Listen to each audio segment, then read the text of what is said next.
Bonsoir à toutes, bonsoir à tous. Ce soir, c'est l'école qui frappe à la porte du débat national. Une grève dans le secteur éducatif, des classes désertées, des élèves inquiets, des parents désemparés et un gouvernement qui considère que c'est une fronde injustifiée. Alors une question simple, pourquoi cette grève autour du paiement des primes? Que réclament vraiment les enseignants? Et l'État a-t-il fait le nécessaire? Ce soir, sur ce plateau, nous avons réuni les acteurs du dossier pour confronter les faits, les arguments et surtout tenter de sortir du face-à-face. Éducation nationale, grève, primes et menaces de sanctions. Qu'est-ce qui coince? Quelle solution pour un retour à la normale? Bienvenue dans votre émission Le Débat. Ce soir, on s'explique pour éclairer l'opinion. Installez-vous donc, ça commence maintenant. Monsieur Nyenagafol Soro, directeur général de la fonction publique. Bonsoir. Bonsoir, Hamza Diaby. Bienvenue sur notre plateau. Merci de nous accueillir. Monsieur Adama Koulibaly, inspecteur général de l'Éducation nationale, du ministère de l'Éducation nationale et de l'alphabétisation. Bienvenue. Merci beaucoup.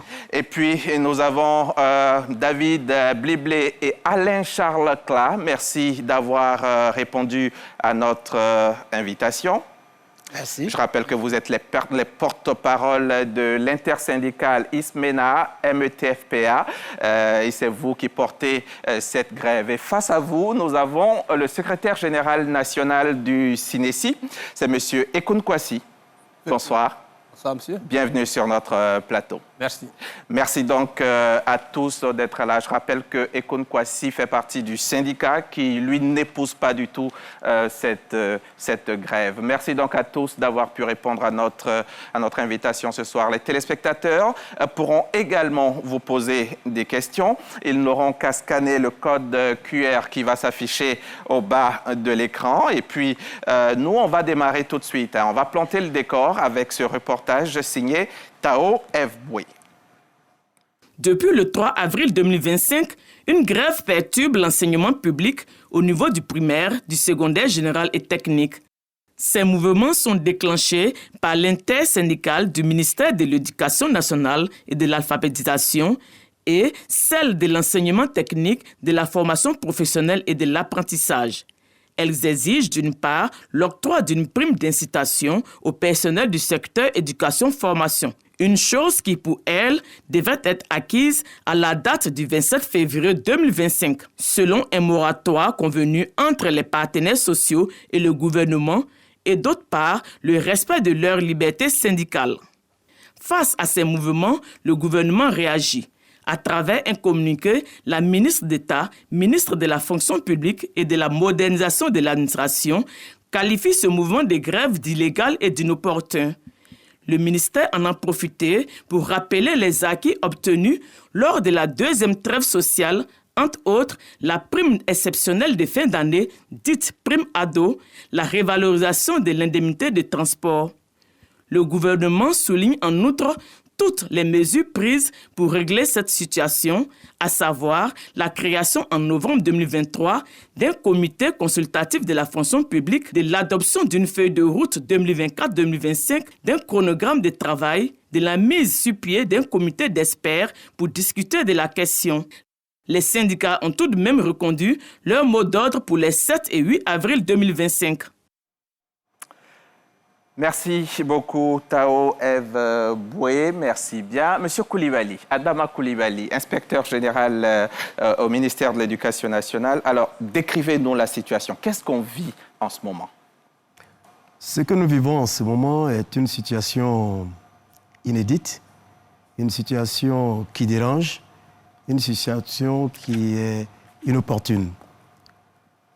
Nous sommes pratiquement à la moitié du troisième trimestre, c'est-à-dire que l'année scolaire jusque-là se déroule normalement. Et alors qu'il y a une trêve sociale qui est en cours, alors que le ministère de l'Éducation nationale et de l'alphabétisation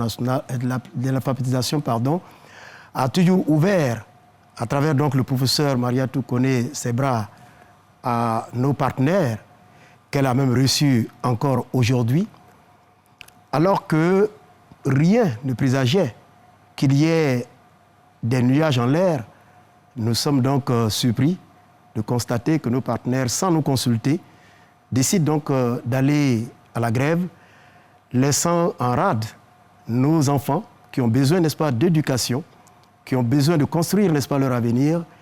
Et j'avoue que cela dérange énormément. D'accord. Monsieur Kla, oui. Votre grève inopportune, selon l'inspecteur général, et vous êtes allé sans consulter le ministère. Je vous remercie. Est-ce qu'on devait consulter le ministère avant d'aller en grève? Parce que nous pensons que nous avons, depuis 2023, discuté en sectoriel avec des points de revendication dont le point le plus important est la question de la prime. Et nous avons fait une première grève en octobre, les 15, 16 et 17 octobre, qui nous a amenés à aller à Bassam, à un séminaire où nous avons produit un fonds documentaire. Les 23, 24 et 25 octobre, à Grand Bassam. Oui.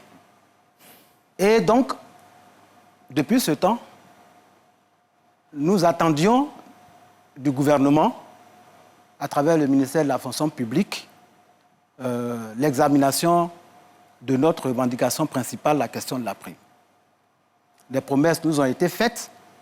Une date a été fixée en décembre, le 3 décembre. Madame la ministre d'État nous a reçus au CNMS, où elle nous a fait la promesse d'avoir des résultats du comité d'experts le 27 février. Et puis le 27 février, il n'y a rien eu. Nous avons entrepris un certain nombre de démarches jusqu'à la primature, sans réponse. Dans ce cas-là, nous usons notre droit syndical, qui est celui de faire un arrêt de travail. Et vous êtes entré en grève. Voilà. Monsieur Coulibaly, vous l'avez dit tout à l'heure, il y a eu une rencontre entre l'intersyndicale, dont vous êtes les porte-parole, Monsieur Kla et Monsieur Blé. C'était cet après-midi même au ministère de l'Éducation nationale. On va revoir. Si la réalisation est avec nous, on va y aller. On va suivre cet entretien-là après, à la sortie de votre rencontre. Vous vous êtes exprimé au micro RTI 1 de notre reporter Sephora Zegui. On va écouter. Nous avons échangé autour de la question. Nous lui avons expliqué pourquoi nous avons mis donc le pied sur le frein, pour la simple raison parce qu'il y a notre principale revendication dans le processus de sa réalisation, il y avait des difficultés. Et donc il fallait lever ces difficultés-là pour lui donner un coup d'accélérateur. Je crois que nous nous sommes compris et que le dialogue doit reprendre. Nous lui avons exprimé tout ce que nous souhaiterions pour que notre collaboration puisse retrouver sa bonne marche, pour que l'école puisse retrouver ses droits, pour que nous, en tant qu'enseignants, mais syndicalistes, puissions exercer notre droit, notre liberté syndicale. C'est toutes ces revendications-là. Elle a bien voulu donc les accepter. Ils vont à un conseil du gouvernement où elle va être notre porte-voix auprès donc du Premier ministre. Nous sommes ici à la Maison de l'Éducation, la maison de tous les Ivoiriens. Et les Ivoiriens ont retenu dans leur ensemble que le dialogue, c'est l'âme de fort. Nous nous sommes rencontrés aujourd'hui pour dire à la nation ivoirienne que le dialogue n'est pas rompu. Pour le droit à l'éducation et pour les libertés syndicales également, le dialogue n'est pas rompu. Et nous souhaitons, main dans la main, continuer le processus qui a été entamé avec la revendication principale des partenaires qu'ils sont, continuer le processus, donner une chance au dialogue pour la paix en Côte d'Ivoire, pour une école apaisée, une année scolaire normale. Nous sommes bientôt au PASSEC, nous sommes bientôt dans les examens à grand tirage et je pense que chacun ici présent sait la responsabilité qu'il a face à la nation pour l'école ivoirienne, pour sauvegarder l'école, pour donner à nos enfants le droit fondamental qui est le droit à l'éducation. Et voilà, c'était donc cet après-midi même, ce mardi 8 avril. Alors, tout le monde parle de dialogue. Madame le ministre est d'accord avec le dialogue. Vous aussi, on vous a entendu, c'est le dialogue. Mais qu'est-ce qui coince? Monsieur Blébli. Merci, Monsieur Hamza. Ce qui coince, c'est la qualité du dialogue. On peut dialoguer de façon indéterminée sans avoir des résultats. Quand le dialogue n'apporte pas de résultats, ça dérange. Et effectivement, au niveau de la situation de l'école... Mais est-ce que ce n'est pas des résultats immédiats que vous demandez? Non, on ne parle même pas de résultats immédiats. D'accord. D'ailleurs, je reviens sur la question des raisons de la grève. En 2014, Claire l'a tout à l'heure rappelé, on a fait un premier arrêt de travail. À la suite de cet arrêt de travail, nous sommes allés en discussion avec le comité consultatif. Un délai de 3 mois a été donné pour que le comité d'experts puisse travailler et avec leurs résultats, les reverser au niveau du comité consultatif qui, à sa réunion du 27 février dernier, devrait donc proposer des pistes de solutions au gouvernement pour décision. Un délai de 3 mois. Pendant ce délai de 3 mois, rien n'a été fait par le ministère d'État, ministère de la fonction publique. Inaction totale. Aucune réunion du comité consultatif. À la date indiquée où la réunion devrait venir, on nous a fait croire qu'il y avait une activité syndicale de la Confédération syndicale internationale à Grand Bassam du 24 au 26 mars et février et que c'est celle-là qui empêchait, mais l'activité a pris fin le 28. Il y a eu un mois encore et aucun délai n'est donné pour traiter une question qu'une corporation pense importante et essentielle. De deux, le comité d'experts, dans notre entendement, n'a même pas travaillé. Ce n'est que le 6 mars que l'ensemble des membres du comité d'experts entièrement constitué. Donc, mais pendant le délai de 3 mois qu'on a donné à la ministre, elle n'a que... Tout ce qu'elle a fait comme travail, c'est bâillonner le mouvement syndical. Prendre des décisions, notre Assemblée générale du 5, venir envoyer la police parce qu'on devrait parler. Et par rapport à ça, il faut envoyer des policiers pour empêcher la tenue de l'Assemblée générale, qui a vu l'interpellation de 36 de nos camarades, qui, dans la matinée, qu'on a pu libérer. Nous sommes allés les libérer. Après la grève du premier trimestre d'octobre, les salaires de 26 leaders syndicaux ont été retenus pour 3 jours de grève. Octobre 2024. Oui, pour 3 jours de grève. Et des décisions inappropriées ont été prises dans tous les sens. C'est tout ça qui vous révolte? Oui, mais c'est ça, ça dit... Mais ils vous appellent quand même, les autorités quand même vous appellent à la table pour discuter? Non. Malgré pendant tout ce temps, le délai de 3 mois, le 3 décembre, quand on s'est retrouvé à Cocody, au CNMS, c'est là, après la réunion tout juste, où les syndicats ont pris la décision d'accepter la proposition qui nous avait été faite, d'accepter les 3 mois. Elle nous a appelés pour nous sensibiliser. Mettez balle à terre, ayez confiance au dialogue. Mais après cette réunion, une série de demandes d'explications. Vous appelez les syndicats. C'est comme si le ridicule pouvait tuer. Pour leur dire, allons, mettez balle à terre. Donc, pour nous, d'accord, l'inaction abus d'autorité, violation de la liberté syndicale. Ce sont des actions Tout ça vous a amené... multiformes qui vous ont... que nos différents ministères exercent sur les travailleurs. Vous parliez d'arrestation... Je vais préciser.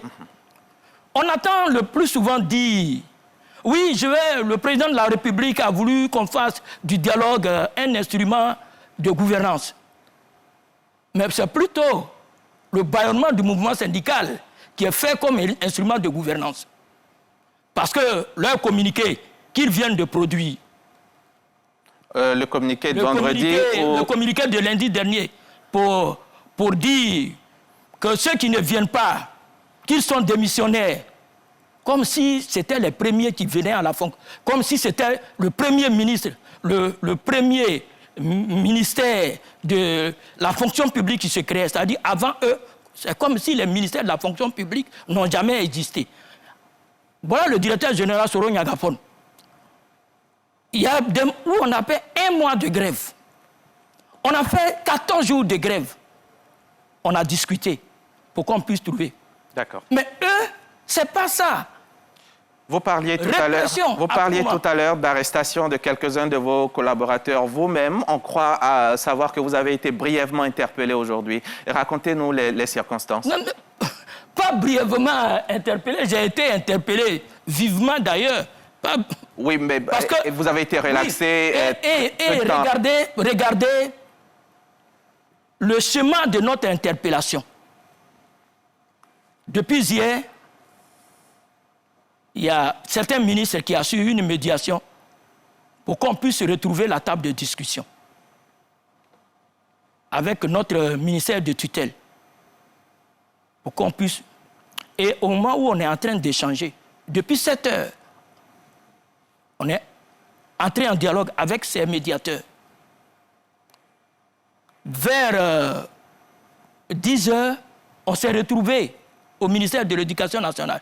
Et c'est tout à l'heure, vous avez vu les images, où on est en train de sortir des solutions de sortie de crise. C'est là pour empêcher que les solutions n'arrivent. On parle de dialogue. Pourquoi vous pensez qu'il faudra empêcher? Quand ceux qui sont en train de rechercher les solutions, vous les arrêtez, vous ne mettez pas de l'huile sur le feu. D'accord. Ils n'ont qu'à jeter un coup d'œil sur les réseaux sociaux quand ils l'ont fait.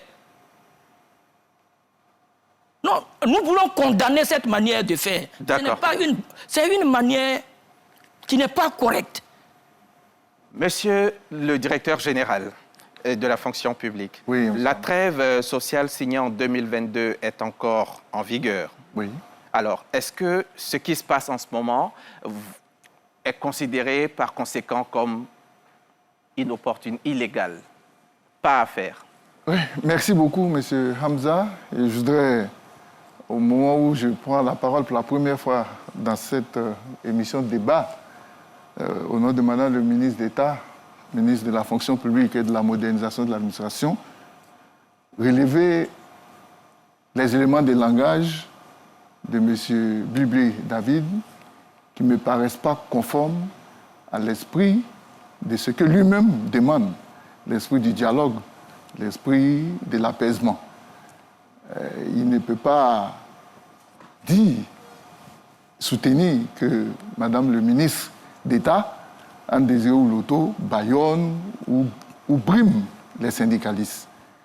Vraiment, je m'inscris en faux face à ce type d'allégations, d'autant plus que s'il y a un ministre de la fonction publique, en tout cas depuis que moi je suis à la fonction publique, j'y suis depuis 2002, a vraiment fait du dialogue social son cheval de bataille, c'est bien madame Anne Désiré Oloto, qui fait du partenariat avec les syndicats un axe essentiel de sa gouvernance. Et on a pu le constater. On a vu comment, dans une dynamique, dans un nouveau paradigme du dialogue social, les discussions pour la seconde trêve sociale ont commencé en octobre 2021. Sans bruit, sans menace, sans grève, et de manière responsable, tous les acteurs de la signature de la première trêve ont été invités à venir faire une évaluation de la mise en œuvre de cette première trêve et à recenser les nouvelles préoccupations des organisations syndicales. Ce travail a été fait de manière participative, de manière méthodique. Ils sont là, ils ont participé. Et c'est au fil de cette discussion que les préoccupations ont été affinées pour nous donner les mesures que le chef de l'État a prises le 6 août 2022, accordant les avantages que nous connaissons aujourd'hui, y compris même l'institution d'une prime exceptionnelle de fin d'année, ce qui n'a jamais existé. Et tout cela s'est fait dans un environnement apaisé, dans un environnement sans grève ni menace de grève. Donc, quand on dit qu'on brime les syndicalistes ou les syndicats, je ne pense pas. Si on le faisait, on ne serait pas dans ce schéma-là. Ce qu'il faut relever, c'est que cette trêve qui a été signée en août, le 8 août 2022, met à la charge de l'État des obligations, mais aussi des obligations à la charge des syndicats, des organisations syndicales. Malheureusement, si vous prenez aujourd'hui ce protocole, vous verrez que l'État a exécuté l'ensemble de ses obligations et les syndicats n'ont exécuté quasiment aucune de leurs obligations parce que la toute première était justement de défendre et de faire la promotion de la trêve sociale. Et l'idée de dire qu'on a des nouvelles préoccupations, le protocole l'a prévu. Et le protocole a dit, pour toutes les nouvelles préoccupations qui viendraient à naître, il fallait les porter toujours dans le cadre du dialogue. Et quand on dit dialogue, ce n'est pas quelque chose qui se fait dans le vide, c'est encadré. Et il y a des instances qui ont été institutionnalisées. La première des instances, qui est dans le statut général de la fonction publique, c'est le comité consultatif de la fonction publique. Et M. Hamza, laissez-moi vous dire, ce comité consultatif, il est bipartite, c'est-à-dire et paritaire, composé de 16 membres, dont 8 représentants de l'administration et 8 représentants des organisations syndicales. Voici donc la composition du comité consultatif de la fonction publique dont M. Bublier a parlé. Donc ce n'est pas un comité administratif uniquement. À côté de ce comité, il y a eu un décret qui a été pris et qui institue les comités sectoriels de dialogue social dans tous les ministères. Et aujourd'hui, dans tous les ministères, ces comités ont été installés et fonctionnent. Leur rôle étant d'adresser les questions sectorielles, puisqu'il y a des questions transversales qui concernent l'ensemble des fonctionnaires et il y a des questions qui sont propres à certains secteurs d'activité. Donc ces cadres-là existent et ce sont ces cadres-là qui offrent le schéma du dialogue social. Et c'est dans ce cadre que toutes les discussions se mènent. Et lorsqu'on dit il y a un délai, ça fait 3 mois, on a attendu 3 mois. Donc c'est vraiment ça. Je sais qu'en entrée de propos, vous avez demandé qu'est-ce qui oppose la partie en grève à celle qui défend l'école ou les autres syndicats qui ne vont pas à la grève. Mais ce qui nous oppose véritablement, c'est la démarche. Alors que nous sommes dans une démarche que nous voulons méthodique, scientifique, bien structurée pour donner un résultat qui soit tenable et durable, la partie qui va à la grève, notamment l'intersyndicale, estime qu'il faut prendre des décisions dans l'urgence, dans le feu de l'action, sans en maîtriser forcément tous les contours. Avec donc derrière un discours ou des éléments de langage qui tendent à donner des ultimatums aux autorités, aussi bien les ministres et même le Premier ministre. Il faut dire que ce n'est pas acceptable. Un ultimatum au Premier ministre? Oui, parce qu'ils ont dit qu'ils ont envoyé un courrier le 7 mars au Premier ministre et que ce courrier est resté sans suite. Ce qui sous-entend qu'ils ont donné un délai qu'eux-mêmes avaient, dans leur propre approche, marqué comme étant la limite à partir de laquelle, en absence d'une réponse du Premier ministre, ils iraient en grève. Donc ils ont fait le courrier le 7 mars Et à peine le 24 mars, je crois, ils ont mis le préavis de grève. Donc ça veut dire qu'ils ont donné 15 jours au Premier ministre pour réagir. Vous voyez, il faut qu'on revienne à une démarche responsable. Et être syndicaliste, c'est bien. Ça permet de défendre la cause des syndiqués. Mais on est avant tout fonctionnaire, agent de l'État. Et on est soumis à des obligations, dont la toute première, c'est une obligation de loyauté vis-à-vis de l'État. Et cette obligation de loyauté nous impose d'avoir de la mesure lorsque nous nous adressons aux autorités, aux institutions de la République. Ça, c'est un premier élément qui nous oppose sur la démarche. Sinon, c'est la question. Il a dit, la question est en examen, mais il estime que c'est lent. Mais ils y sont représentés. Le comité d'experts s'est réuni récemment. Voilà. Mais ils sont dans le comité des experts. Même dans le comité des experts, les syndicats sont représentés. Pourquoi? Pour éviter que, justement, on ait cette situation. C'est comme ça que ça a été pensé. C'est-à-dire que si on est dans une démarche co-construite, il n'y a pas de raison qu'à un moment, une partie doute de la sincérité de l'autre. Puisqu'on est ensemble, on fait ensemble les travaux. Voilà un peu l'idée. Monsieur Kla, vous êtes signataire de la trêve sociale. Pourquoi alors cette grève? Merci. La trêve sociale elle-même indique que toutes les questions nouvelles, après la signature de la trêve, peuvent être traitées et puis on peut apporter des solutions. Ça, c'est la trêve sociale. Oui, mais le directeur général vient d'en parler. D'accord. Allez-y. Ça, c'est la trêve sociale qui le dit. Donc, si nous revendiquons après la trêve sociale, nous n'avons pas violé la trêve. Ça, c'est la première chose. Donc, dire qu'il y a trêve sociale, donc on ne doit pas revendiquer, ce n'est pas vrai. Parce que la trêve sociale ne le dit pas. D'ailleurs, la trêve sociale a institué des discussions sectorielles où les problèmes sont adressés dans les secteurs, dans les ministères sectoriels, et là-bas, on discute des problèmes et on doit apporter des solutions. Si la solution ne se trouve pas dans le ministère, alors on va à un autre niveau. C'est ce qui se passe. Mais à un autre niveau, à la primature par exemple, vous avez écrit le 7 mars, oui. Et déjà le 24, le 25, vous êtes entré en grève. Oui.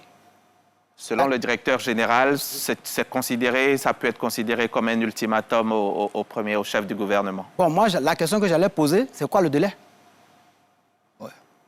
C'est quoi le délai? Oui, quel est le délai là? Quel est le délai de réponse? Oui, de réponse. D'un Premier ministre à un groupe d'enseignants et un syndicat. Oui, qui ont une préoccupation et qui s'adressent à leur Premier ministre. Quel est le délai? Surtout que les délais qui nous ont été promis, parce que la date du 27, là, elle est importante. Elle est importante. Le 27 février. Oui. Nous étions en grève, nous sommes allés en Assemblée générale le 30. Et le ministère de la fonction publique nous a dit, on va mettre en place un certain nombre de mécanismes et vous aurez des résultats le 27 février. Nous avons attendu 3 mois. Le 27 février est arrivé par un communiqué laconique. On nous dit que c'est les syndicats qui sont retrouvés à Bassam. Mais du 3 décembre au 27 février, pourquoi le comité d'experts ne s'est pas réuni? Pourquoi le comité consultatif ne s'est pas réuni? Donc, et aucune communication n'a été faite. Jusqu'en mars. Jusqu'à ce que nous déposions un préavis de grève. Aucune communication. D'accord. Monsieur Ekoun Kwasi, enfin, secrétaire général national. Enfin, il a fallu qu'on fasse le tour un peu avant de vous demander pourquoi votre syndicat semble ne pas être concerné par ce mouvement de grève. Merci beaucoup, Monsieur Diaby. PASSAM n'est pas concerné, mais notre syndicat n'est pas concerné. N'est pas du tout concerné. Oui, effectivement. Mais je voudrais rappeler que, avant de répondre à votre préoccupation, que le 24e congrès de notre organisation a pris comme première résolution l'octroi d'une prime pour le secteur éducation-formation. C'est donc une revendication très importante pour le CNESI. C'est d'ailleurs pour cela que nous nous battons avec nos moyens et nos stratégies pour l'obtenir. Et je pense que le CNESI est sur la bonne voie. pourquoi le CDC n'est pas parti pour cette deuxième fois à un arrêt de travail? Tout simplement parce que nous estimons que les conditions pour aller à un arrêt de travail ne sont pas encore remplies. Quelles sont ces conditions? Pour nous, ainsi que d'autres organisations syndicales, dont 5 au ministère de l'enseignement technique, de la formation professionnelle et de l'apprentissage, il y a 2 conditions préalables qui sont un dialogue rompu. C'est-à-dire le dialogue est bloqué. Un blocage du dialogue. Deuxième, un dialogue qui n'est pas bloqué, qui se poursuit, mais qui est non productif. Nous, le CNESI et certaines organisations, nous estimons que ces 2 préalables ne sont pas remplis. Est-ce qu'on peut dire que le dialogue est interrompu, est bloqué? Non. Le secteur éducation-formation a commencé ces discussions en janvier 2023. Ça a traîné. On n'a pas aimé. On a fait un arrêt de travail de 3 jours. Et suite à cela, nous nous sommes retrouvés à Bassam, en présence de notre ministre. Et pendant 3 jours, nous avons discuté. Et ces discussions ont produit un document consensuel que nous avons tous paraphé, qui a constitué le fonds documentaire pour le secteur éducation-formation. Du coup, l'éducation nationale a mené des débats avec, à la fin, un document. Donc, le dialogue au niveau de l'éducation nationale a produit quelque chose. Donc, Madame la ministre de l'Éducation nationale nous a fait l'honneur également de nous inviter à la cérémonie officielle de remise du document, fonds documentaire de l'éducation nationale, à Madame la ministre d'État. Donc, on passe le flambeau, l'éducation nationale passe le flambeau à la fonction publique, qui est un ministère transversal. Et donc, elle, à son tour, va activer tout son mécanisme pour arriver à l'octroi d'une prime pour le secteur éducation-formation.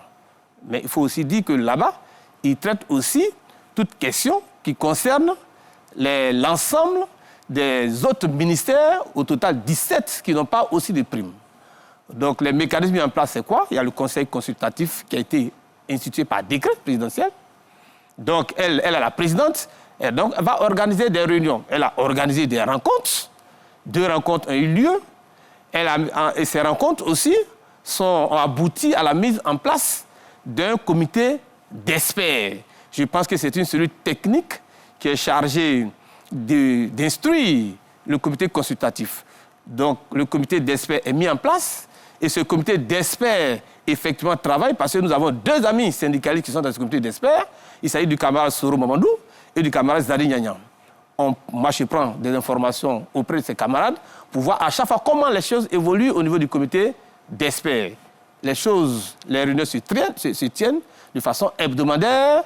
On m'a même dit que tous les TDR au niveau de ce comité d'experts ont été élaborés, mais qu'on comprenne que le travail de ce comité est immense.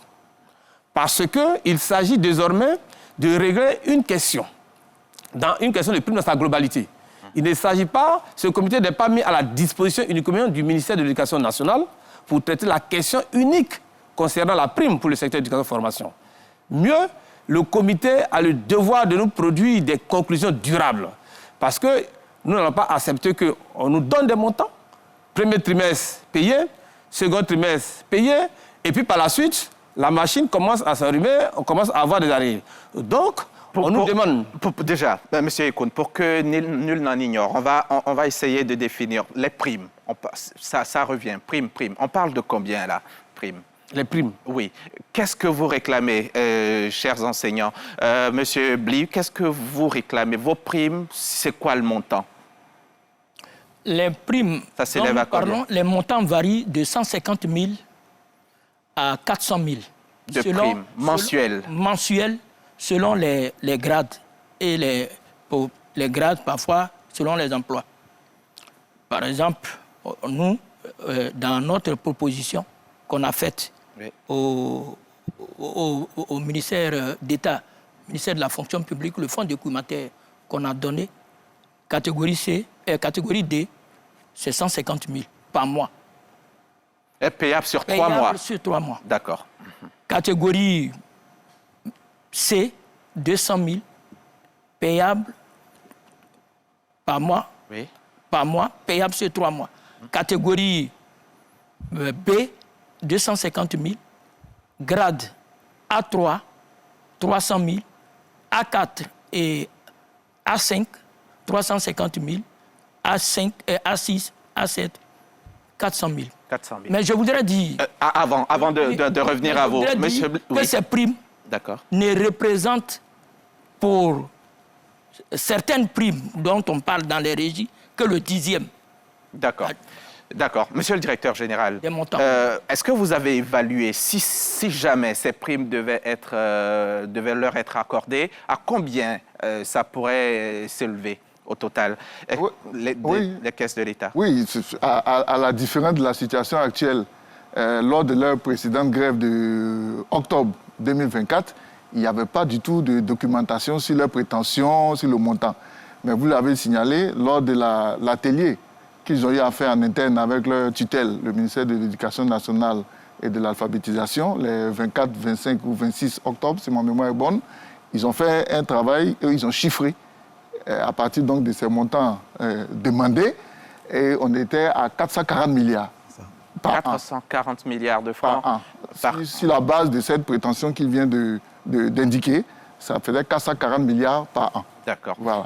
Avant de revenir à M. Ekoun, qui lui a évoqué un sujet, il y en a 17 des ministères qui n'ont pas de primes. Du tout, oui. Oui, et puis il y a un peu plus d'une quinzaine, 16 qui ont des primes. Qu'est-ce qui justifie cela?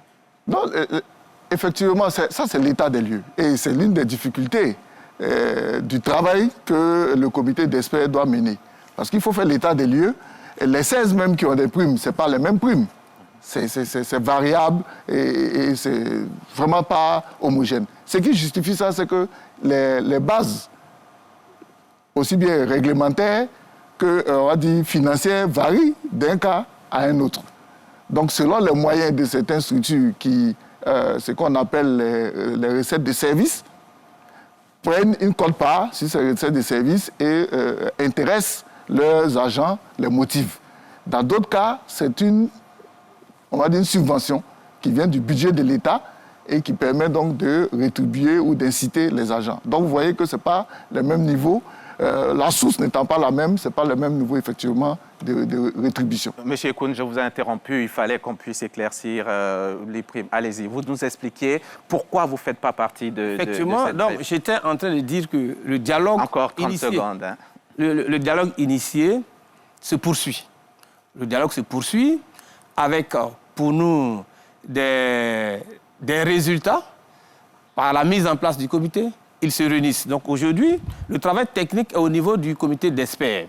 Donc nous patientons, mais de temps en temps, nous avons besoin d'informations du ministre d'État, ministre de la fonction publique, mais qu'elle nous a exprimé, on connaît la situation difficile qu'elle traverse en ce moment, que de lui laisser le mois d'avril, qu'elle allait nous revenir dans la première quinzaine du mois de mai pour nous donner des informations sur l'évolution des travaux. Et donc, nous attendons, ce n'est pas trop loin. Et donc, c'est pour cela qu'on a jugé bon que pour l'heure, ce n'est pas le moment idéal pour aller à un arrêt de travail, surtout qu'aller à un arrêt de travail avec ses effets qu'on connaît, et donc il fallait donner encore plus de chances et pousser à fond dans le dialogue pour que toute la nation demain soit témoin de ce que ça n'avance pas ou ça avance. Pour l'heure, nous estimons que ça avance et donc on appelle nos camarades à observer et nous allons apprécier par la suite. D'accord. Monsieur le directeur, l'inspecteur général du ministère de l'Éducation nationale, les Ivoiriens vous regardent, les parents d'élèves qui sont inquiets. Est-ce que l'année scolaire est en danger? Bien, je dirais que l'année scolaire n'est pas en danger. Je m'expliquerai. Mais avant, je voudrais m'insurger contre la teneur, n'est-ce pas, de propos tenus par nos amis relativement à la question, n'est-ce pas, du bâillonnement des syndicats. Ils le savent, nous le savons tous. Il n'y a pas un ministère plus bienveillant que le ministère, n'est-ce pas, de l'Éducation nationale dans ses rapports avec les partenaires que celui, n'est-ce pas, de l'Éducation nationale dont on sait que celle qui tient les rênes est très attachée, n'est-ce pas, à la question de la communication, la question, n'est-ce pas, des échanges. Madame le ministre de l'Éducation nationale, le professeur Mariatou Koné, n'a pas attendu qu'il y ait des grèves depuis qu'elle est arrivée donc à la tête de ce ministère pour de temps en temps inviter les uns et les autres, échanger avec eux, prendre, n'est-ce pas, la mesure de certaines de leurs préoccupations et voir dans quelle mesure elle peut traiter ce qu'elle peut traiter. D'ailleurs, au niveau des discussions sectorielles, on l'aura remarqué, les grandes questions, les questions nodales donc, qui tenaient à cœur, en dehors, n'est-ce pas, de la question de la prime, mon ami Bleu-Bleu le sait, M. Kla le sait, sont des questions qui ont été traitées avec bienveillance. La question, par exemple, du cours du mercredi, c'est une question très importante qui, pendant près de 10 ans, un peu plus de 10 ans, n'avait pas connu de solution et qui a été donc solutionnée. Il y a beaucoup d'autres situations. Je pense qu'il faut appeler un chat un chat. On ne peut pas, surtout lorsqu'on s'adresse, n'est-ce pas, à la nation, parler de bâillonnement, donnant l'image de personnes sans scrupules à la tête, n'est-ce pas, des ministères, dans leur gestion, n'est-ce pas, dans la gestion des partenaires. Et c'est pour cela que je voulais relever cela. C'est un fait qui me catastrophe personnellement. L'école est-elle en danger? L'école, je pense, n'est pas en danger. D'accord. Parce que tout simplement, Madame le ministre de l'Éducation nationale... Vous avez un bilan du taux de grévistes sur le plan national? Laissez-moi y arriver. D'accord. Je disais que l'école, pour moi, n'est pas en danger. Parce que Madame le ministre, qui est très attachée donc, à la question, n'est-ce pas, du dialogue, s'emploie, en tout cas, à faire la pratique de cette démarche avec nos amis. Elle est ouverte. Ils savent qu'ils peuvent l'appeler. Quand elle a besoin, elle les appelle. Et elle leur a même dit qu'elle prend les devants de toutes les questions parce qu'elle veut que son ministère soit un ministère qui soit épargné des questions de bruit, des questions, n'est-ce pas, qui peuvent entraver la bonne marche, n'est-ce pas, de l'éducation de nos enfants. L'école n'est pas en danger parce que, justement, attachée à cette question de dialogue, elle poursuit son travail dans la discrétion, mais de façon efficace, pour que sa voix, qui est la voix, n'est-ce pas, du dialogue, la voix de la consolidation, n'est-ce pas, de la marche de l'école ivoirienne soit entendue. Et nous avons confiance en nos partenaires. C'est pour cela que je dis que l'école n'est pas en danger. Nous avons confiance en nos partenaires parce que chaque fois qu'on les appelle, ils viennent. Et le dialogue, et nous discutons. Et le dialogue a lieu. Et le dialogue a lieu. Avec votre... C'est pour cela que je suis convaincu qu'avec toute la force argumentaire qui est tenue donc par le ministre Mariatou Koné, avec la disposition des uns et des autres, il y a certes quelques petits moments de friction, mais nous allons passer pieds joints sur le moment de friction et l'école reprendra de plus belle. Avec votre indice qui est plus élevé, est-ce que ça n'équilibre pas un peu quelque part? Moi, oui, M. Kla. Mais je voudrais revenir sur le bâillonnement des syndicats. Très rapide. Très rapidement. Vraiment en quelques secondes. Très on rapidement. va pas... Oui. En début de cette année scolaire, le directeur de cabinet du ministère de l'Éducation nationale a pris une note de service pour rendre les interventions des syndicats dans les établissements obligatoires sous autorisation, avec autorisation obligatoire. Autorisation, oui.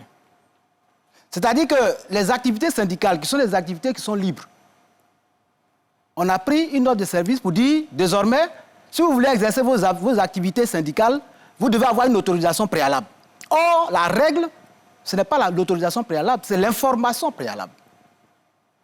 Le DELC, à sa suite, a fait un courrier à tous les responsables du système éducatif pour dire, désormais, même s'il doit y avoir une réunion syndicale dans un établissement, vous devez donner d'abord une autorisation préalable aux organisateurs. Ou si c'est un peu plus haut, alors il faut votre hiérarchie qui vous donne l'autorisation. Ça, c'est pas un bâillonnement. Comment on appelle ça? D'accord, allez-y. On peut y répondre. Allez-y, très rapidement. Vous aurez la parole, M. Koulibaly. Oui, mais il y a des camarades qui ont été mutés en pleine année scolaire, parce qu'ils ont fait la grève. Monsieur Bliblet a parlé de quelques éléments comme ça. On va progresser. L'indice qui est assez élevé, est-ce que ça n'équilibre pas un peu? Non, c'est pas du tout, ça n'équilibre pas. Pour savoir, pour comprendre, il faut voir plutôt le revenu. On va prendre des exemples simples. Un instituteur B3 gagne à peu près 240 000 francs par mois. Un autre fonctionnaire qui a la fonction publique gagne à peu près 180 000. Il y a un écart, c'est clair. Ça, c'est le premier mois, quand les deux commencent à travailler. Au second mois, on a 240 000 multiplié par 2, on a 180 000 multiplié par 2. L'écart est toujours là. Au troisième mois, on a 240 000 multiplié par 3, on a 180 000 multiplié par 3. Ce qui fait 720 000 pour... Merci. Maintenant, on donne une prime d'1 million à celui qui a la fonction publique, alors que... Non, entre 900 et 1 million. C'est fou. Bon. Alors que celui qui a l'éducation nationale, qui est B3, n'a que son salaire. Donc quand on ajoute la prime, ceux qui ont les primes, quand on ajoute la prime au salaire, ben les revenus sont plus élevés. C'est pour ça que les gens quittent l'éducation nationale pour aller dans les ministères à prime. Monsieur Kla, il y a le PASSEC qui approche. Il y a aussi les examens à grand tirage qui approchent. Pourquoi ce timing-ci? Pourquoi maintenant? Mais nous n'avons pas choisi ce timing. Ce timing est dû aux circonstances. C'est-à-dire, si le 27, on nous avait donné les résultats tant promis, mais il n'y aurait pas eu de grève. On serait dans le dialogue, puisque le dialogue produit des résultats. Mais le 27, il n'y a pas eu de résultats. Nous, on veut des résultats. D'accord. Quel est l'impact? Cette question-là, le ministère de l'Éducation nationale aurait dû même pouvoir freiner cette grève. Bien sûr. Mais eux-mêmes, ils ont décidé qu'on aille en grève. Qu'est-ce que vous dites? Le ministère de l'Éducation nationale, Comment? ils ont décidé qu'on aille en grève. Pourquoi? Voilà une organisation syndicale qui est en grève, que vous appelez. Ils viennent à la table. Vous posez un préalable pour choisir ses dirigeants. Et puis, on est venu pour parler de la grève qui doit avoir lieu. Eux, c'est la composition de nos leaders qui est bliblée. Parce qu'il y a eu une note, il ne doit pas diriger. Donc, préalable, s'il n'est pas fait... La note en question, c'est un rapport avec votre... vous êtes à la retraite. Non, je ne suis pas à la retraite. C'est une violation dont nous accusons la fonction publique. Pourquoi? Comment dirais-je? Des abus. Ça participe des abus de la fonction publique. Comment? Pourquoi? Pourquoi? Quand le directeur général de la fonction publique est devant moi, un fonctionnaire est admis. Quand il est admis, la fonction publique le met admis à un concours. D'accord. Un arrêté d'admission est pris.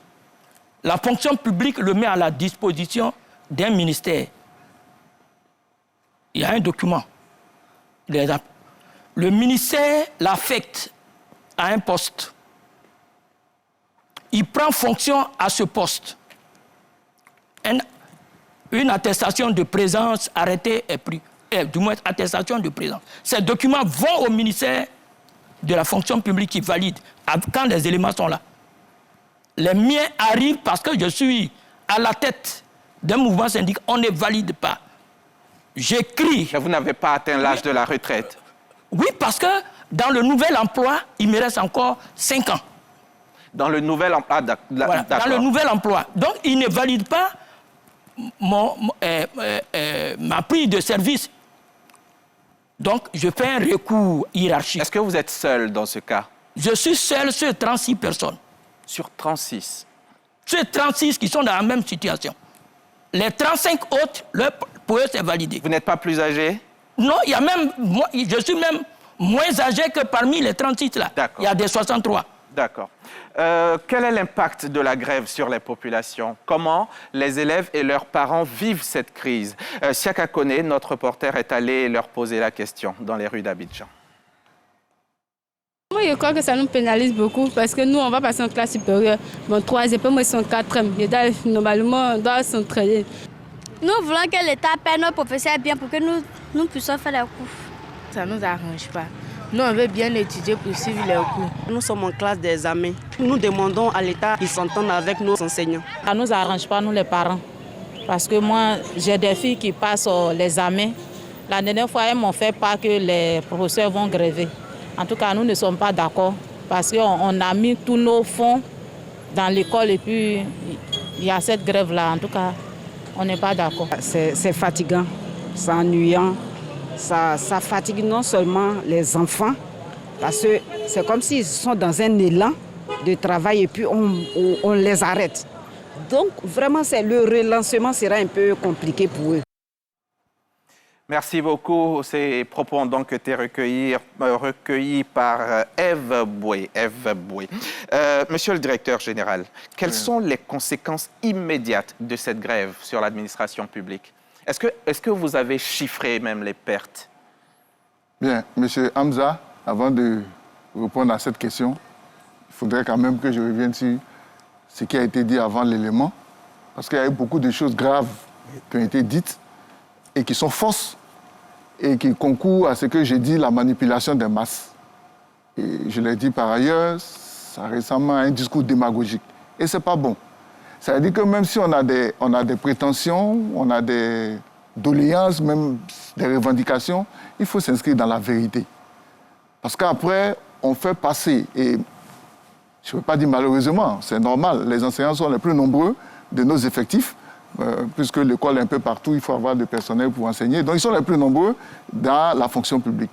Et on fait passer des faux messages dans cette masse et ça crée des crispations et ça crée des situations qui aboutissent à des grèves qui, à l'analyse, ne devraient pas avoir lieu. Je le dis parce que M. Kla a fait une démonstration partant sur le revenu, comme il le dit, et non pas sur la grille. Et il chute pour dire que quelqu'un qui est du grade B3 à la fonction publique est payé à 1 million par trimestre. Mais c'est faux. Et c'est faux et c'est grave de venir le dire sur un plateau du débat qui doit éclairer justement la lanterne des Ivoiriens et de vos militants qui vous suivent. Et c'est ce que vous prenez pour les chauffeurs blancs et c'est pas bon. C'est pas vrai. Moi-même, je suis à la fonction publique. En termes de primes trimestrielles, je reçois 990 000. Je suis du grade A7.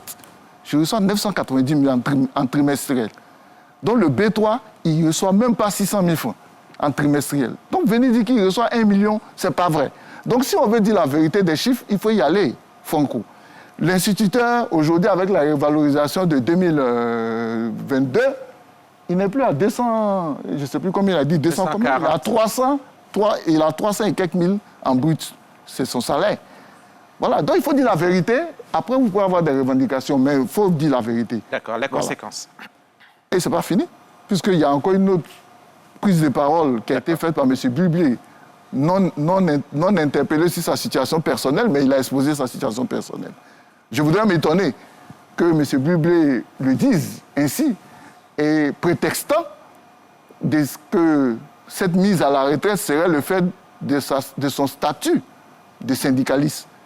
Mais moi, je l'ai dit, je suis à la fonction publique depuis 2002, mais depuis 2002, M. Bulblé fait le syndicalisme. Si je me trompe, qu'ils me le disent, hein. Mais on ne l'a jamais mis à la retraite pour ce fait. À la fonction publique, il y a des règles. Le statut général de la fonction publique et ses décrets d'application fixent le cadre général de la gestion de la carrière des fonctionnaires. Donc, M. Hamza, lorsqu'un fonctionnaire prend service aujourd'hui, 8 avril 2025, il sait déjà à quelle date il va à la retraite. Ce n'est pas une surprise, ce n'est pas un événement caché.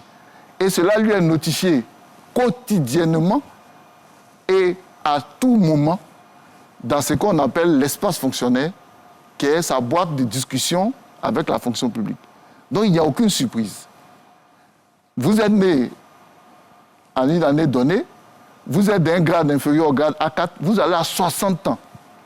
Lorsque vous atteignez la date anniversaire de votre départ à la retraite, vous êtes admis d'office. Dans le statut général, on parle d'admission d'office. Et qui dit admission d'office veut dire sans qu'il ne soit nécessaire d'accomplir des formalités préalables. Donc M. Bulblé a eu 60 ans. Il a été admis d'office à la retraite. Il dit qu'il a admis un concours, mais l'admission à un concours vous donne un nouvel emploi lorsque vous êtes en possession de l'arrêté, de l'acte qui vous confère le nouvel emploi. C'est en ce moment seulement que vous changez de grade et éventuellement, votre limite d'âge peut changer si le nouveau grade vous donne une limite d'âge plus élevée. Il disait aussi qu'il a été le seul dans le cas. Non, c'est pour ça que j'ai dit qu'il fallait que je revienne sur ça. Je suis le seul. Non, monsieur, attendez, vous avez parlé, je vous ai laissé parler, je vais parler. Quand Madame le ministre d'État, Anne Désiré Oloto, a été nommée à la tête de ce département ministériel, elle est venue constater un contentieux ancien. C'est-à-dire avant son arrivée à la tête de ce département. Monsieur Bliblier lui-même est venu la rencontrer en ma présence. J'ai eu la chance d'être contemporain des faits. Pour venir plaider pour un groupe de ses camarades dont l'admission n'avait pas pu être validée parce que frappé justement par la retraite. Il a plaidé. Et Madame le ministre d'État lui a répondu que je ne peux pas, en tant que ministre de la fonction publique, ouvrir cette boîte à Pandore en décidant que quelqu'un qui allait à la retraite, on peut le reprendre en activité, que je ne pouvais pas le faire. Elle lui a dit... C'est pas la même chose, s'il vous plaît. En tout cas... C'est pas la même chose. En tout cas... Il va terminer. Ce qu'il dit, c'est pas juste. Il va terminer, M. Bliblier. Il est venu poser ce type de problème. On lui a bien dit que quand on est à la retraite, on ne peut pas être promu dans un nouvel emploi, que ce n'est pas possible. Et ce qui s'est passé, c'est le concernant. D'accord, parlez-nous des pertes. Il est le seul dans cette situation. Allez-y, les conséquences. Là, les conséquences sont dramatiques. C'est pas juste. Les conséquences sont dramatiques. Vous voyez déjà, depuis qu'ils ont lancé ce mot d'ordre de grève... Depuis le 3 avril. Vous voyez comment l'école, comment au ministère de l'Éducation nationale, au ministère en charge de la fonction publique, on est obligé de mobiliser des énergies pour discuter sur des questions qui sont déjà en examen. Les conséquences sont graves. Comment, même souvent j'entends le taux de participation de la grève, etc. Mais un seul enseignant gréviste est déjà un enseignant de trop en grève. Parce que l'idée, le service public de l'éducation doit fonctionner en temps plein, de façon continue. Et les enseignants doivent être en classe pour passer le savoir aux élèves. Ça, c'est la norme. Donc, s'il y a un seul enseignant qui, pour une raison qui lui est propre, dit qu'il est en grève, c'est déjà un enseignant de trop en grève. Donc, que ce soit 5%, 10%, 20%, ce n'est pas ça qui est important. Ce qui est important, c'est qu'on arrive à une situation de normalité et que l'école puisse fonctionner. Il y a eu un communiqué émanant de votre ministère, le ministère d'État, le ministère de la fonction publique, et qui stipulait que tous ceux qui ne seraient pas à leur poste lundi seraient considérés comme démissionnaires. Où on en est aujourd'hui? Oui. Les syndicalistes présentent cela comme étant un bâillonnement du droit syndical ou une menace, etc. Bien sûr. Non. Parce que, je l'ai dit à M. Hamza, il faut dire que le droit syndical n'est pas un droit absolu. Alors, nos amis syndicalistes, ils finissent par penser, je ne sais pas si c'est construit ou si c'est de manière dans leur subconscient, que le fait d'être syndicaliste les absout des règles de fonctionnement de l'administration. Oh. Ce n'est pas juste. Et je dois dire que même en Côte d'Ivoire ici, il y a des corporations qui n'ont pas le droit de se syndiquer. Ça veut dire que c'est un droit qui a eu du mal à exister même dans l'administration. Vous savez, la France, qui est notre référence, c'est en 1946 seulement que le principe du droit de grève a été admis. Pourquoi? Parce que le principe sacro-saint du service public, c'est la continuité. Or, le droit de grève est la négation de la continuité du service public. Ils sont démis de leurs fonctions, tous ceux qui n'ont pas été dans les classes hier. On leur a demandé de ne pas aller à la grève, de ne pas reconduire le mot d'ordre, puisqu'ils avaient déjà exécuté le 3 et le 4, 2 jours de grève.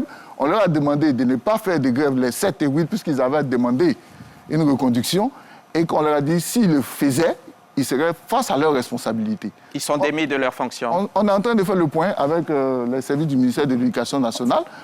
Le gouvernement, en toute responsabilité, fera l'analyse de la situation et les décisions seront prises. Monsieur Adam, Monsieur Bly, oui, vous, en tant que...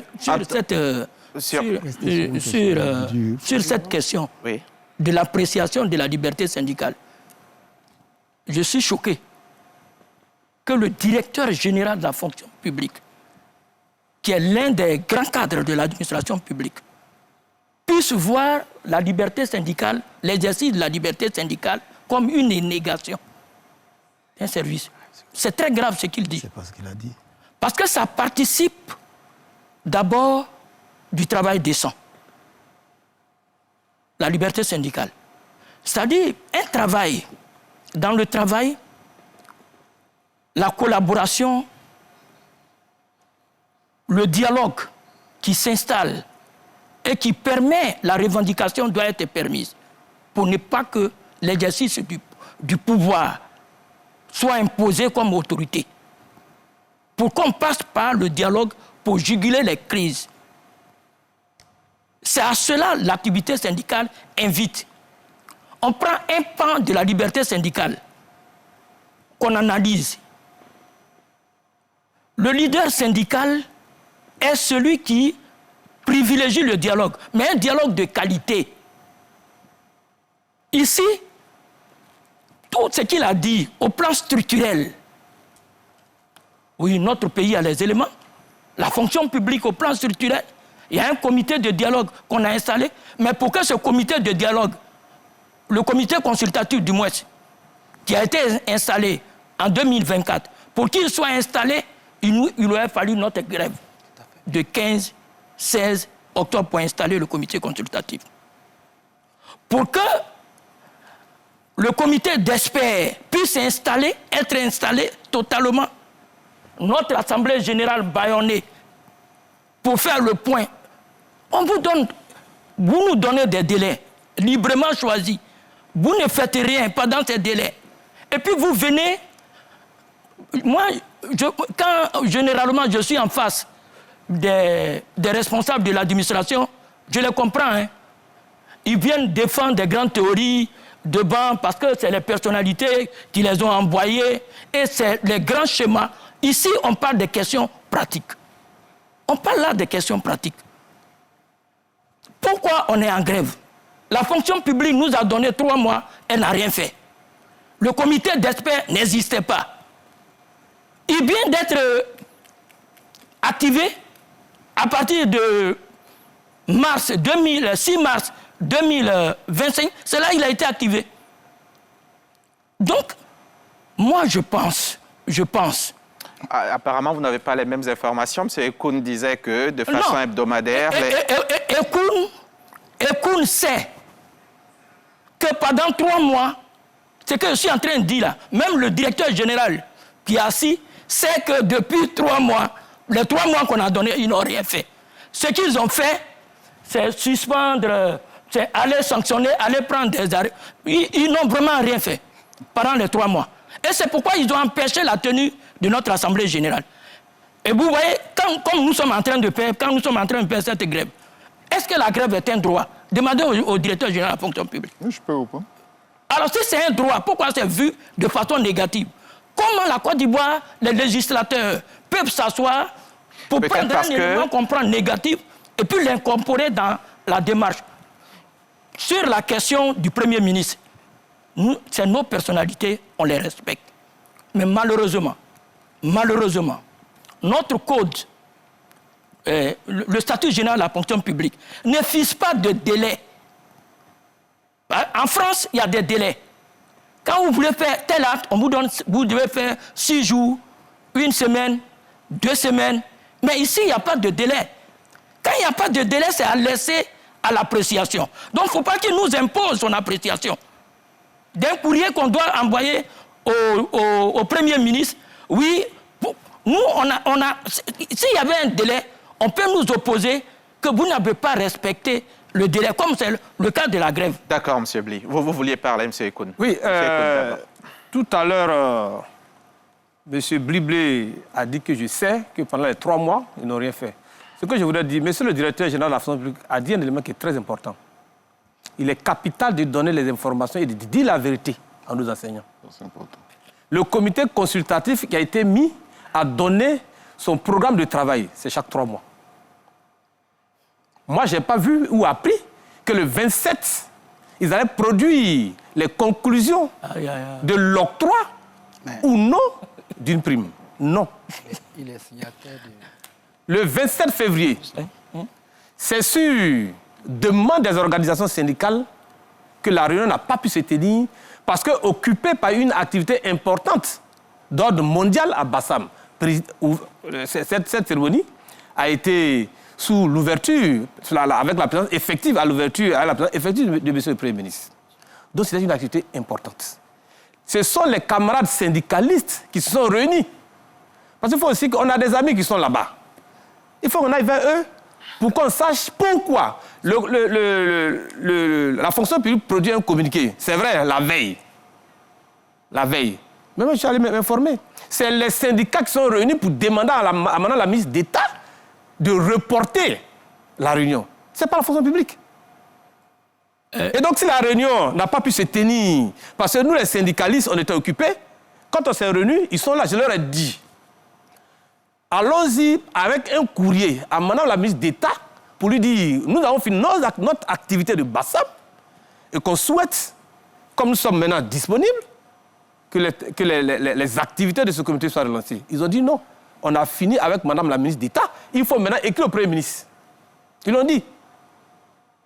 On écrit au Premier ministre. 2 semaines après, le Premier ministre ne répond pas. Ils disent qu'on n'a qu'à déposer un préavis. On dit non, relançons un deuxième courrier au Premier ministre. Ce n'est pas un ministre ordinaire. Relançons un deuxième courrier au Premier ministre, un courrier de relance. Parce que nous, toute action de grève, l'opinion doit savoir pourquoi et quelles sont les raisons scientifiques et valables qui nous amènent à la grève. Ils disent non, on n'a qu'à écrire le préavis. Je leur ai dit, et je leur dis encore que je ne partirai pas pour cette grève. J'imagine ce que nos téléspectateurs se disent en ce moment. Comment ça se fait que des syndicats d'enseignants qui sont supposés se battre pour la même cause et puis sont autant divisés? Et puis, comment ça se fait? Ça, c'est une question à laquelle j'ai envie d'avoir une réponse. Monsieur Hamzam. Non, je pense que la seule division, c'est la grève. Nous estimons que la grève n'est pas un jeu. Nous avons fait une grève 15, 16 et 17. Les effets collatéraux sont encore là. 5 mois plus tard, on brandit encore la grève. Mais ce n'est pas un jeu. Regardez tout ce que ça crée. C'est souvent des arrestations. C'est souvent, à la fin de ce mois, des retenues sur salaire. Les effets collatéraux de la grève sont difficiles à gérer. C'est pour cela que nous disons, allons-y à fond dans le dialogue. Pour qu'on aille à la grève, le CNSI doit avoir des éléments scientifiques. J'explique pourquoi nous avons opté pour la grève des 15, 16 et 17.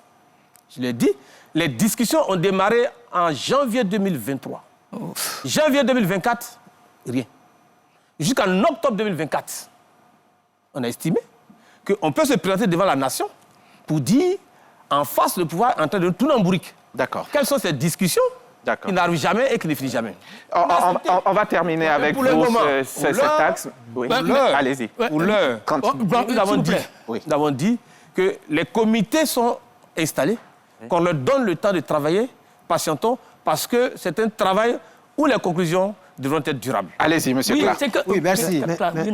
Je suis étonné que le camarade Ekoun dise que lui, il a toujours dit de faire telle ou telle ou telle chose. Il est signataire du courrier qu'on a envoyé au Premier ministre. Quelle est sa teneur?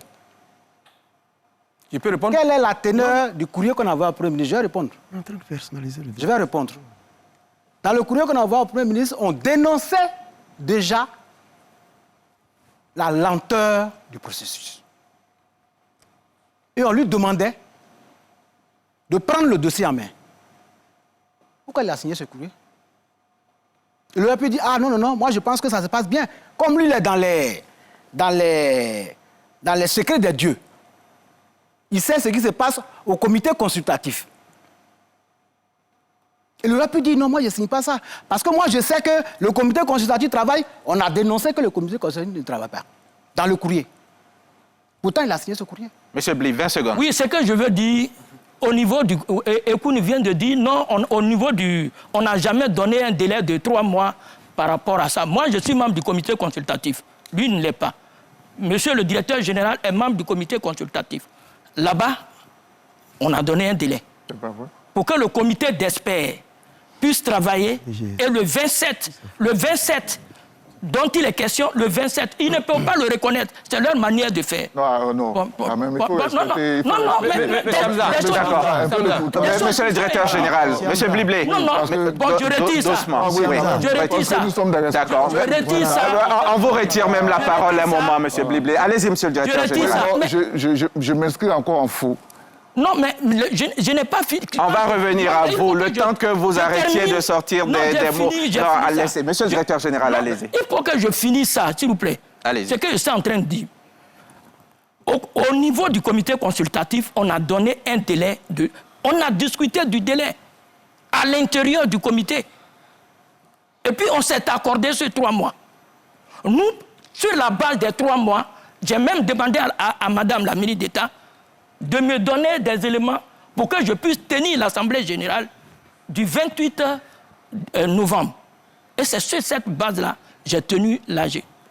On sort, effectivement, tout à l'heure, j'ai expliqué que le report, on dit que c'est les syndicats qui ont souhaité le report du 24 au 28. Mais après le 24 et le 28, il n'y a plus de délai. On se plonge dans l'incertitude. D'accord. Monsieur le directeur général. Je dis encore une fois, je m'inscris en faux face à ce que... Là, c'est grave.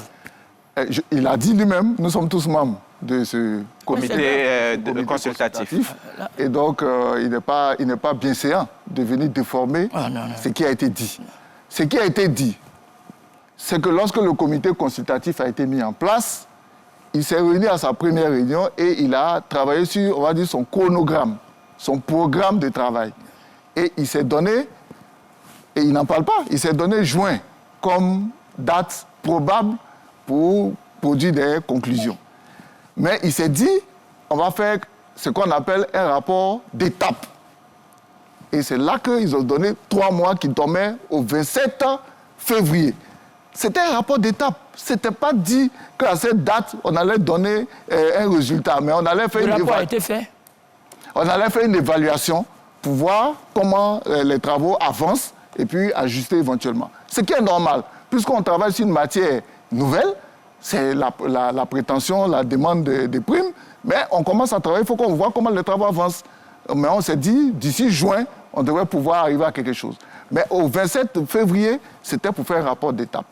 Et lorsque le comité consultatif lui-même a commencé à analyser les questions, parce que je dois dire la composition du comité consultatif, c'est de haut niveau, c'est Madame le ministre d'État elle-même qui est la présidente, le ministre des Finances et du Budget qui est le vice-président, le directeur général du Trésor et de la comptabilité publique, le directeur général du budget et des finances, le directeur général de la fonction publique. Donc il est de haut niveau et l'agenda de ces personnalités-là ne leur permet pas d'être consacrés à l'examen au quotidien de la matière. Voilà comment, voilà comment l'idée du groupe d'experts a émergé, c'est-à-dire des techniciens qui sont plus disponibles et qui vont analyser, faire des propositions au comité qui lui va l'endosser pour le présenter au gouvernement. Voici la démarche. Et cette démarche-là n'a jamais été interrompue.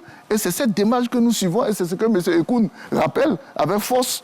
Et qu'on est étonné que nos camarades, qui lui-même le dit, qui est M. Ekoun, justement, est-ce que votre signature est au bas de ce document, de ce courrier qui a été adressé au Premier ministre? Merci beaucoup.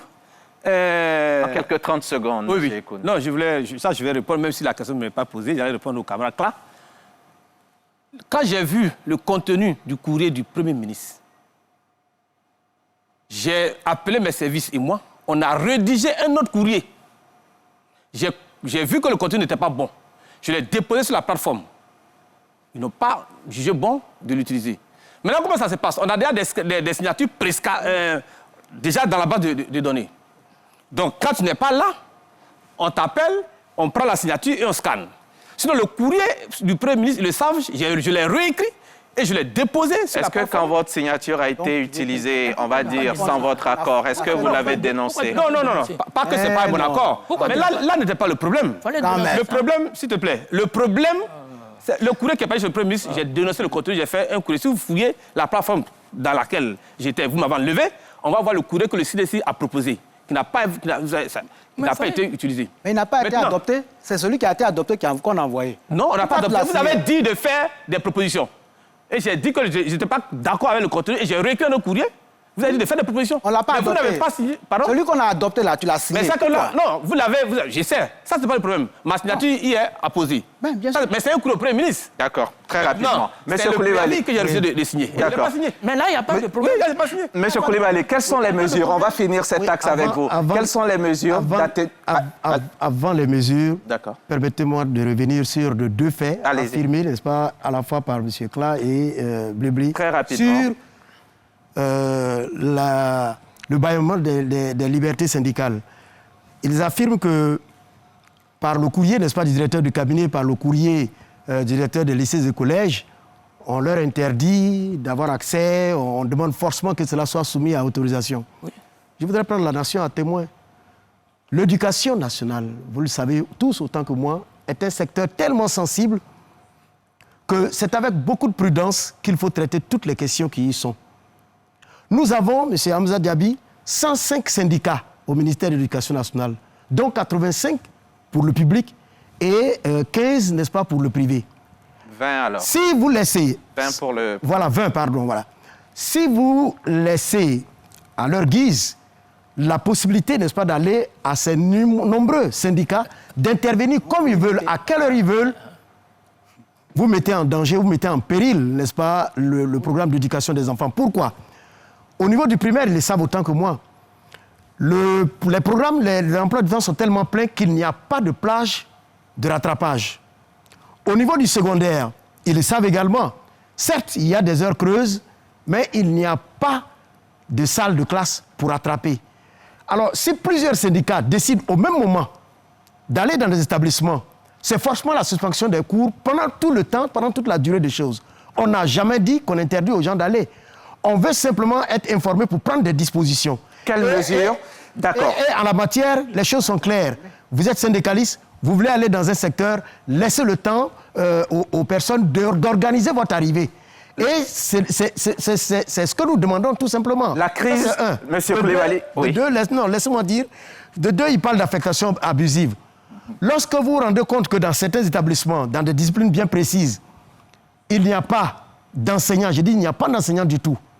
Et que dans un établissement d'excellence, parce que je sais que ça il fait allusion au lycée de l'excellence Alassane Ouattara de Grand Bassam, vous vous rendez compte que des gens sont utilisés en sous-horaire, avec 6 heures de cours par semaine, là où il en faut 18, là où il en faut 21. Qu'est-ce que vous faites si vous voulez vous voulez équilibrer les choses? Vous êtes obligé pour nécessité de service et non pour grève. Il faut que cela soit clair et souligné de deux traits. C'est pour nécessité de service que ces personnes que nous avons découvertes à la suite d'un mouvement d'humeur dans l'établissement, en sous-horaire, ont été affectées ailleurs pour aller donner des enseignements. Et très rapidement, quelles sont les mesures que vous prenez pour qu'on n'aille pas à l'année blanche? Mais les mesures que nous prenons, c'est de poursuivre, n'est-ce pas, la discussion avec l'espoir que la question du droit fondamental, n'est-ce pas, à l'éducation sera comprise par les uns et les autres. Vous le savez, en matière d'éducation, on ne le dira jamais assez, aucun sacrifice n'est de trop pour l'éducation. C'est-à-dire qu'on ne peut rien avancer comme prééminent par rapport, n'est-ce pas, à la question de l'éducation. Et ils le savent, et c'est ce qu'ils devraient porter. Personne ne dit qu'il ne doit pas gréver.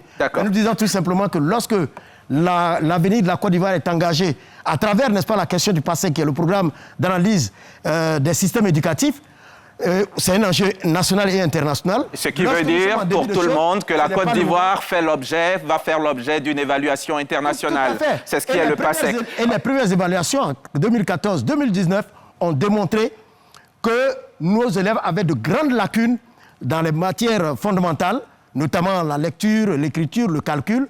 Et c'est sur la base de cela que le professeur Marietou Kone a organisé les États généraux, ça a été une plateforme, n'est-ce pas, très, très ouverte, très inclusive, qui a permis donc de faire un diagnostic assez pertinent, lequel diagnostic l'a amené à proposer des réformes.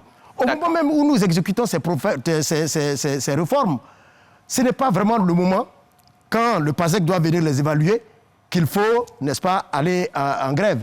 Nous-mêmes, à notre niveau, le professeur Marietou Kone a proposé un PASEC blanc. Le PASEC blanc a montré qu'elle avait raison d'introduire, n'est-ce pas, des réformes. Parce que ce PASEC blanc a montré des signaux encourageants de la mise en application. Merci. Et je veux que les gens le comprennent. D'accord, M. Koulibaly. Personne n'est contre leur liberté. On est obligé d'aller très vite parce que là, il nous reste 5 minutes pour finir cette émission. Alors que j'ai un autre axe qui parlait des solutions. Le temps passe assez vite quand le sujet est important. On va donc encore retourner dans les rues d'Abidjan. Cette fois, nos reporters Eve Boué et Siaka Kone ont demandé l'avis des populations.